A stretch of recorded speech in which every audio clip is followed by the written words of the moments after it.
ಬಾಳಿ ಬದುಕಿ ಏನೇನೋ ಸಾಧನೆ ಮಾಡಬೇಕಾಗಿದ್ದ ಕಣ್ಮಣಿಗಳು ಕಣ್ಮರೆಯಾಗುತ್ತಿದ್ದಾರೆ. ಬೇಸಿಗೆ ರಜೆಯಲ್ಲಿ ಮಕ್ಕಳ ಜೊತೆಗೆ ಹೆತ್ತವರು ಎಚ್ಚರ ವಹಿಸಿ ಎಂದು ಎಷ್ಟು ಬೊಬ್ಬಿರಿದ್ರೋ ವಿದ್ಯಾರ್ಥಿಗಳು ನನಗಲ್ಲ ಸಮಾಜಕ್ಕೆ ಇದು ಬುದ್ಧಿವಾದ ಎಂದು ತಮ್ಮ ಮನಸೋ ಇಚ್ಛೆ ತೊಡಗಿಸಿಕೊಳ್ಳುತ್ತಾರೆ. ಬೇಸಿಗೆ ರಜೆಯಲ್ಲಿ ಸ್ನೇಹಿತರೊಂದಿಗೆ ಕೆರೆಯಲ್ಲಿ ನೀರಾಟವಾಡಲು ತೆರಳಿದ್ದ ಬಾಲಕನೋರ್ವ ಪಕ್ಕದ ನಾಲೆಯೊಂದರ ಕೆಸರಲ್ಲಿ ಮುಳುಗಿ ಸಾವನ್ನಪ್ಪಿರುವ ಘಟನೆ ಅಂಬಲಮುಗರು ಗ್ರಾಮದ ಕಂಡಿಲ ಎಂಬಲ್ಲಿ ನಡೆದಿದೆ. ಅಂಬಲಮುಗರು ಗ್ರಾಮದ ಜರಿಹೌಸ್ ನಿವಾಸಿ ಶಿವರಾಮ್ ಅವರ ಪುತ್ರ ಸೃಜನ್ 17 ವರ್ಷದ ಹುಡುಗ ಮೃತಪಟ್ಟ ಬಾಲಕ. ಸೃಜನ್ ಪ್ರಥಮ PUC ಮುಗಿಸಿದ್ದು ಬೇಸಿಗೆ ರಜೆ ಇದ್ದ ಕಾರಣ ಶನಿವಾರ ಮಧ್ಯಾಹ್ನ ತನ್ನ 3 ಸ್ನೇಹಿತರೊಂದಿಗೆ ಅಂಬಲಮುಗರುವಿನ ಕಂಡಿಲ ಎಂಬಲ್ಲಿನ ಖಾಸಗಿ ವಿವಿಗೆ ಸೇರಿದ ಜಮೀನಿನ ಕೆರೆಯಲ್ಲಿ ನೀರಾಟವಾಡಲು ತೆರಳಿದ್ದರು ಎನ್ನಲಾಗಿದೆ.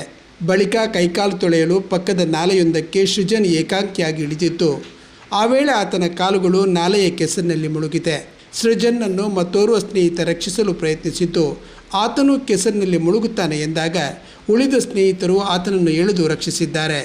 ಘಟನೆಯಿಂದ ಆಘಾತಕ್ಕೊಳಗಾದ ಬಾಲಕರು ವಿಚಾರವನ್ನು ಯಾರಲ್ಲೂ ತಿಳಿಸದೆ ತಮ್ಮ ಮನೆ ಸೇರಿದ್ದರು. ರಾತ್ರಿ 8 ಗಂಟೆಯಾದರೂ ಸೃಜನ್ ಮನೆಗೆ ಮರಳದ ಹಿನ್ನೆಲೆಯಲ್ಲಿ ಕುಟುಂಬದವರು ಹುಡುಕಾಟ ನಡೆಸಿ ಸ್ನೇಹಿತರಲ್ಲಿ ವಿಚಾರಿಸಿದಾಗ ಘಟನೆಯ ಬಗ್ಗೆ ಸಂಪೂರ್ಣ ಮಾಹಿತಿ ಲಭಿಸಿದೆ. ಕೂಡಲೇ ಘಟನಾ ಸ್ಥಳಕ್ಕೆ ಅಗ್ನಿಶಾಮಕ ದಳ, ಕೊಣಾಜೆ ಪೊಲೀಸರು ಧಾವಿಸಿ ಸೃಜನ್ಗಾಗಿ ನಾಲೆಯಲ್ಲಿ ಶೋಧ ನಡೆಸಿದ್ದಾರೆ.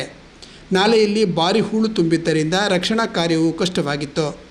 ರಾತ್ರಿ ವೇಳೆ ನಿರ್ಜನ ಪ್ರದೇಶದಲ್ಲಿ ರಕ್ಷಣಾ ಕಾರ್ಯಕ್ಕೆ ಬೆಳಕಿನ ವ್ಯವಸ್ಥೆಯೂ ಇಲ್ಲದ ಕಾರಣ ಟಿಪ್ಪರ್ ಲಾರಿಗಳ ಹೆಡ್ಲೈಟ್ ಸಹಾಯದಿಂದ ಮಧ್ಯರಾತ್ರಿವರೆಗೂ ಕಾರ್ಯಾಚರಣೆ ನಡೆಸಲಾಗಿತ್ತು.